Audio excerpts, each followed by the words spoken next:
प्रतिकात्मक कुंभारकन्येस अग्नी देताच होमकुंडातून ज्वाला प्रकटल्या। होमकुंडातील प्रतिकात्मक कुंभारकन्येस सजवण्यात आले। विधिवत पूजा करून हिरेहब्बू मंडळींनी कुंभारकन्येस अग्नी देताच सिद्धरामाचा जयघोष झाला। सोमवारी होम मैदानावर होम प्रतिपन्न सोहळा साजरा झाला। त्यानंतर भाविकांनी एकमेकांना तिळगुळ देत मकर संक्रांतीचा सण साजरा केला। रविवारी सायंकाळी 5 वाजता हिरेहब्बू वाड्यातून नंदीध्वजाची मिरवणूक निघाली। जुन्या फौजदार चावडीजवळ मानाच्या पहिल्या नंदीध्वजास नागफणा बांधण्यात आला। मिरवणूक होम मैदानावरील होम विधी स्थळावर आली। मानकरी हिरेहब्बू मंडळी होमकुंडात उतरले। बाजरीच्या पेंड्यापासून कुंभारकन्येची प्रतिकात्मक मूर्ती तयार करण्यात आली। या कुंभारकन्येस शालू घालून सौभाग्य अलंकारांनी सजविण्यात आले।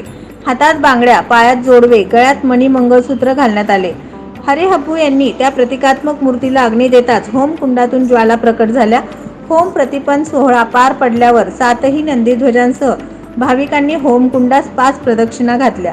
त्यानंतर डॉ. निर्मलकुमार फडकुले सभागृहासमोरील भावनुकस्थळी मिरवणुकीने 7ही नंदीध्वज मार्गस्थ झाले।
नवनवीन बातम्या पाहण्यासाठी SB न्यूज चॅनलला लाईक करा, शेअर करा, सबस्क्राईब करा।